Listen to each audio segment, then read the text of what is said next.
మా వల్ల సాధ్యం అవుతుందో కాదో మీ సమస్యల పరిష్కారం, కనీసం మీ సమస్యల్ని వినడానికి కూడా మాకు ఓపిక లేకపోతే మేము మిమ్మల్ని ఓట్లు అడగడానికి అర్హత ఉందని నేను అనుకోవడం లేదు. అందుకే ఈరోజు సమయం ఇచ్చి మీ దగ్గరకు వచ్చి మీరు చెప్పేదంతా విని ఎంబడే ఎన్నికల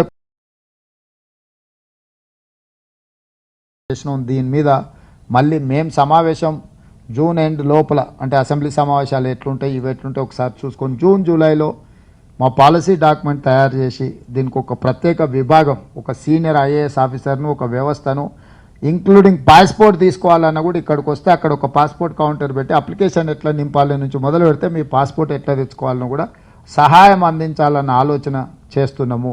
ఎక్కడైతే ప్రగతి భవనం అని ఆయన ఒక్కడు మాత్రమే ఉండి ఎవరికి అనుమతి లేకుండా చేసిండో ప్రతి కార్మికుడు అక్కడికి వచ్చి అక్కడనే ఒక పెద్ద ఆఫీస్, అక్కడ మొత్తం ఆయన బంగ్లాలు కట్టిపెట్టిండు, ఆయన కోసం కట్టుకున్నాడు. ఇప్పుడు నేను ప్రజలకు ఉపయోగిస్తున్న వాటిని.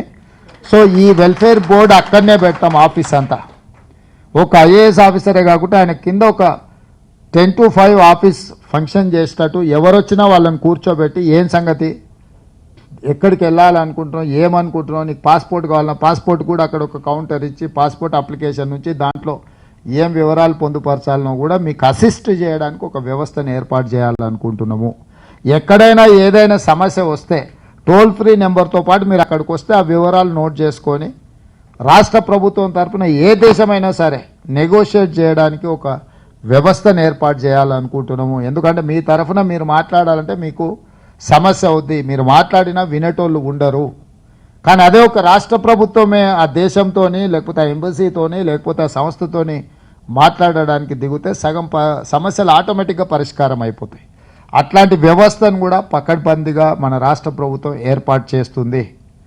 తప్పకుండా సెప్టెంబర్ 17 లోపల ఈ వ్యవస్థనంతా పకడ్బందీగా ఏర్పాటు చేసే బాధ్యత నేను తీసుకుంటా అని చెప్పి ఈ సందర్భంగా మీకు అందరికీ నేను మాట ఇస్తున్నాను.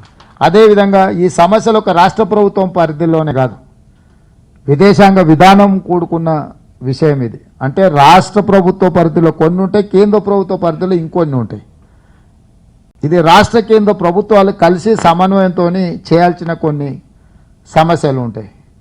మరి వీటన్నిటిని పరిష్కరించుకోవాలంటే రాష్ట్రంలో నేనున్నా, కానీ కేంద్రంలో కూడా మీ తరఫున మాట్లాడేటోళ్ళు ఎవరైనా ఉండాలి కదా. అవసరం అనుకుంటే పార్లమెంట్లో లేచి నించొని ఇది మా సమస్య, మా కోరుట్లలో లేకపోతే మా జగిత్యాలలో లేకపోతే మా నిజామాబాదులో మా ఆర్మూర్లోనో మా బోధన్లోనో మా వేములవాడలో ఎక్కడైనా ఒక సమస్య ఉందిగో ఈ కార్మికుడి పేరు ఇది, ఈ కార్మికుడికి సమస్య ఉంది, దేశంలో ఉంది అని విదేశాంగ మంత్రిని అవకాశం వస్తే మనమే మంత్రులు అవ్వడం, మనమే నిర్ణయాలు చేయడం, మనమే సంతకాలు పెట్టడం ఒక్క అవకాశం. ఆ అవకాశం రానప్పుడు కనీసం మీ తరఫున ప్రశ్నించే వ్యక్తులు అయితే పార్లమెంట్లో ఉండాలి కదా.